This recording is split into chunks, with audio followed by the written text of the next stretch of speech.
ऐसा लगता था कि क्योंकि सास भी कभी बहू, कहानी घर घर की जैसे जो पारिवारिक कार्यक्रम है शायद वो चलते रहेंगे। हमने देखा कि कार्यक्रम में भी कई पीढ़ियां आने लग गई थी, दादी, पोती, पोती के बच्चे, ये तमाम, और किरदार को बचाए रखने की कोशिश की जा रही थी। ये हजम नहीं हो रहा था दर्शकों को। और अगर बात करें सीआईडी या इस तरह के और कार्यक्रम, हमने इससे पहले तहकीकात, करमचंद और कई बेहतरीन सस्पेंस से जुड़े हुए कार्यक्रम देखे और उनको भी अच्छा प्रतिसाद मिला, बहुत पसंद किया दर्शकों ने, लेकिन लंबे नहीं चल पाए। सीआईडी और इस तरह के डेली शोज में आप क्या फर्क देखते हैं? पहले तो मैं आपसे ये जानना चाहूंगा।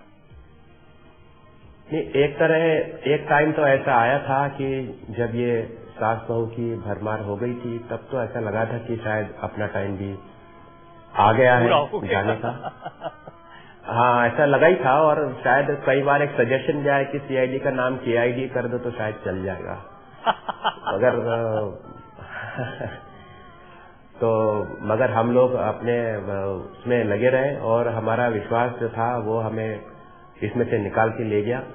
और एक सबसे बड़ी बात है कि पिछले 12 सालों में टीवी देखने वालों के देखने की जो तरीका है और जमाना इंडिया में इतना तेजी से आगे बढ़ गया कि कई लोगों को उसके साथ में अपनी रफ्तार रखना बड़ा मुश्किल हो गया। और उसमें से टीवी के बहुत सारे लोग थे, हम शायद उसमें से कुछ लोग ऐसे थे, ये कोई अपना बड़प्पन नहीं बोल रहे हैं, कि हमें शायद थोड़ा सा अंदाजा हो गया कि इस तरह से अगर चलते रहेंगे तो शायद रफ्तार में कायम रहेंगे। अभी आपने देखा होगा सास बहू की आप बात कर रहे हैं कि एक टाइम ऐसा लगता था, जैसे अभी आपने कहा, कि ये कभी खत्म नहीं होंगे क्योंकि वो इतने लोकप्रिय थे।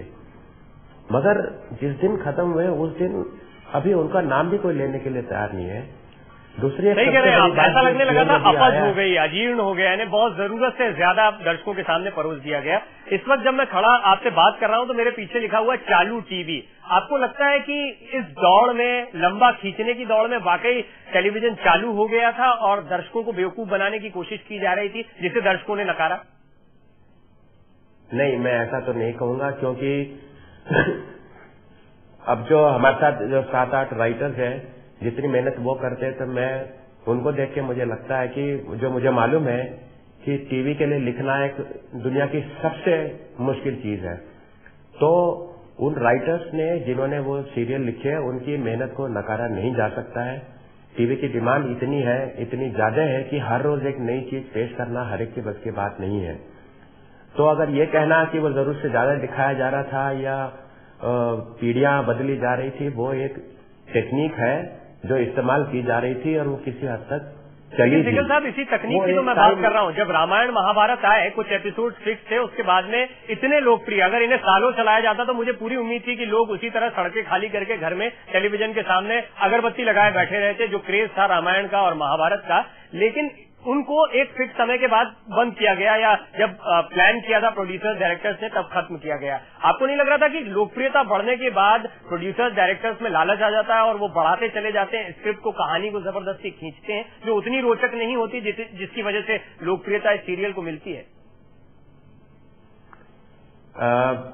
देखिए, मैं इस बात से मैं शायद आपसे इसमें सहमत नहीं होऊंगा, क्योंकि इसको अगर दूसरी तरफ से देखा जाए तो जो टीवी है वो एक बिजनेस है और बिजनेस में काफी लोग जुड़े हुए हैं। उसमें टीवी के जो प्रोड्यूसर डायरेक्टर्स हैं और उसमें हजारों लोग काम करने वाले भी साथ में हैं, उसमें आर्टिस्ट भी हैं, उसमें एडवर्टाइजर्स भी हैं और वो कंपनीज भी हैं जो स्पॉन्सर करती है। तो अगर एक चीज चल रही है, एक चीज सक्सेसफुल है, तो ये कोई बिजनेस सेंस नहीं होता कि आप उसे बंद कर दें। आपको ये करना चाहिए कि आप उसे बेहतर से बेहतर बनाएं, जिस हद तक बना सकते हैं बनाएं, जब नहीं हो रहा है तो फिर बंद करना ही पड़ेगा।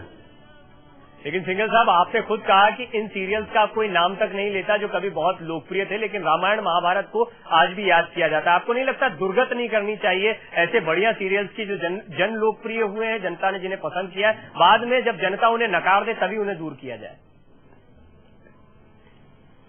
नहीं, इसमें एक बात है कि रामायण महाभारत जो है हमारी जिंदगी के साथ में जुड़ी हुई है। बचपन से ही हम पढ़ते आए हैं और उनके बारे में सुनते आए हैं बड़े बुजुर्गों से। एक नया सीरियल, नई कहानी लिखना, उसे एक पॉपुलैरिटी की इस हद तक पहुंचाना कि हर एक आदमी, हर एक औरत, बच्चा उसे देखने में मजबूर हो जाए, ये एक बहुत बड़ा अचीवमेंट है। रामायण महाभारत जैसी चीजें तो शायद दुनिया में वापस लिखी जा नहीं सकती हैं। ये दूसरी सीरियल उसके बिल्कुल पास में भी नहीं आ सकती है। हम कितनी भी कोशिश करें उसके पास पहुंचना बड़ा मुश्किल है। मगर उसके आसपास की अगर कोई चीज बनाते हैं और वो सक्सेसफुल हो जाती है तो ये एक बहुत बड़ी बात है। एक और बात मैं आपसे कहना चाहूंगा कि मुझे भी इतने साल हो गए टेलीविजन में, मुझे आज तक कोई ऐसा आदमी नहीं मिला जो ये दम ठोक के बता दे कि ये चीज चलने वाली है, आप इसे बनाइए, मैं आपको 100% गारंटी देता हूँ ये कल सक्सेसफुल होगी। एक जो रिसेंट अभी बात हुई है, मैं बोलूं कुछ आगे? जी जी जी। एक जो रिसेंट जो अभी बात हुई है, एक चीज है जो सबसे बड़ी अचंभित करने वाली बात है, वो ये है कि जिस चीज को अभिशाप माना जाता था टीवी पे, गरीबी को टीवी पे अभिशाप माना जाता था कि गरीबी नहीं दिखानी चाहिए, कमर्शियल टीवी में वो नहीं चलती है। आपने देखा होगा कि सास बहू सीरियल में बहुएं जो है गहने पहन के सोती थी और गहने पहन के उठती थी, इतनी हद तक चले गए थे वो।